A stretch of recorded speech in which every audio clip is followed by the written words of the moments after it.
Today we're going to talk about grass.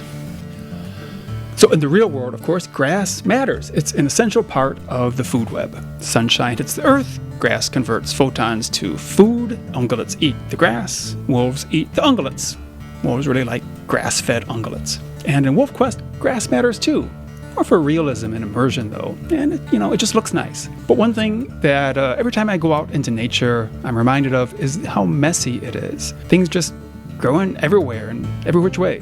And this is pretty hard to recreate in the game, partly because graphically it would be so demanding on the computer, but also trying to walk through the forest when it's so dense with everything here wouldn't be very fun.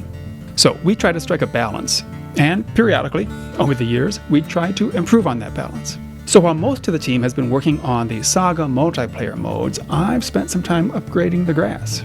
First with new models. Kerry Baldino, who made all the original trees and grasses for the game, is working on a new pine grass model. This is what you see growing in the woods, mainly. Looks so much better than what we had before. And Paul Sandoval, who created some of the other trees in the game, has some new models we're using for the main grass, the Idaho fescue. It looks much messier and more natural. But that's not all. For years, I wanted to upgrade to a newer version of the vegetation shader that we've been using for the trees. It's called the Vegetation Engine, and then switching all the grass models over from the shader that we've been using for them to the Vegetation Engine. The reason to do this is that the Vegetation Engine has a lot of features, very customizable, and also offers many ways to optimize it. I've periodically done some test upgrades to it, but performance is always an issue, and I haven't really had time to dig in and work on that. But now I have, and it's really coming along, so I'm pretty excited about the new features that this lets us have. All right, there are two ways that grass can affect performance in the game. First, of course, is just rendering all those polygons, and because they have a lot of transparency around the leaves and the blades of grass, they're more of a burden on the GPU than simple opaque objects like buildings. But the other thing is that these grass and plant models are spawned dynamically as they run around the game world using rules about location,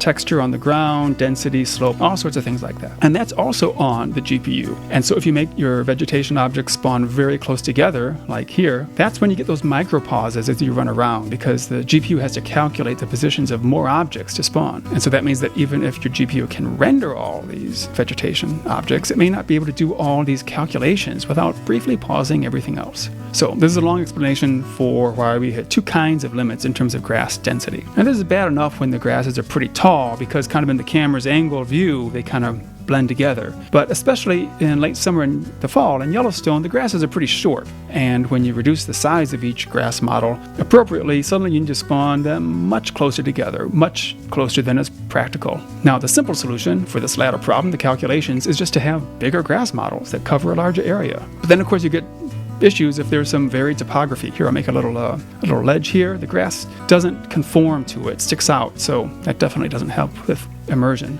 But that's where this shader upgrade comes in, because it has a new thing called blanket grass, where you can have a larger grass model, and then the shader detects the terrain underneath and wraps the grass over the terrain. It's so cool. The GPU still has to render all those polygons, but GPUs get better and better at doing that.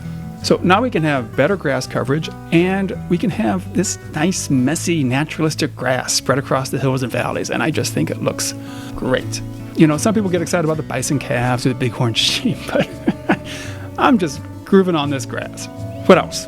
Well, when you've got to walk through thick grass like this, you kind of have to push your way through it, bend it out of your way. And that is something else we can do now. It's a small thing, but it's always nice when the game world responds to your presence and movements. It just makes you feel more connected to it. And finally, since we're now using the same shader for grass and plants as for the trees, we can have snow accumulate on the ground vegetation. And that looks pretty nice too. Got a nice little snowstorm going here. Perfect place for a wolf to hunker down and enjoy this summer snowstorm.